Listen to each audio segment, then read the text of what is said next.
Good evening. Welcome. Let me introduce myself. I am your guide, host, your compere through this evening with these extraordinary women. These women have volunteered to tell their stories, their true stories. They are the mouths.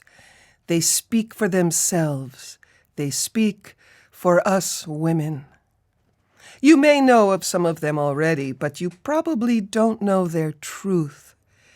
You will know them from the stories men have told about them, the myths that men have made, not the real women. Let me ask you a question. Have you ever had the experience of someone finishing your sentences for you? Someone telling you they know exactly how you feel? Have you had your story told by someone else who abducts it, twists it, embellishes it so it is unrecognizable? And when you protest and say, "But it wasn't like that," they say, "Of course it was. You've got it wrong. You're confused."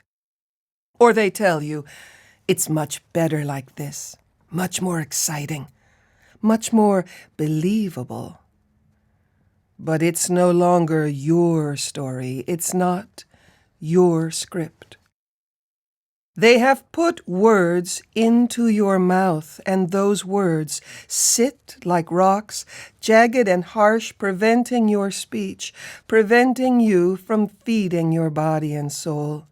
So you fade away and die, your story lost forever, airbrushed from history. So, to the business of the evening, I invite you to listen with me as they set the record straight. We have a lot of ground to cover.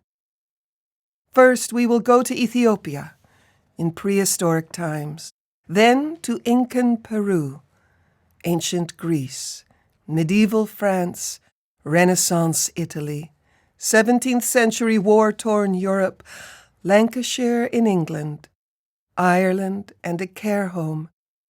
Don't worry, I will be with you every step of the way. But before we go, the health and safety notices and disclaimers. You may find some of these true stories upsetting, disturbing. You may gasp in disbelief. The management takes no responsibility for any emotional or psychological consequences of this performance or any injury incurred by any audience members and will not be held liable. By being here, you have consented to hearing the truth.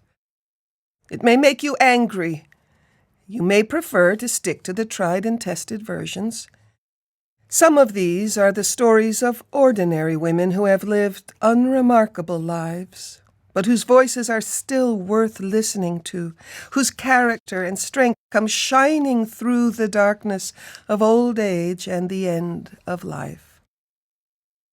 You will find courage, self-sacrifice, kindness, and love in all these testimonies. Feel free to cry out in horror, to protest at the injustice. Offer your companion a handkerchief to soak up the tears of pain and indignation. Give them a hug. Laugh out loud in celebration. Or just sit back and enjoy hearing these narratives and rejoice in the strength and resilience and wonder of women. So, let's start at the very beginning.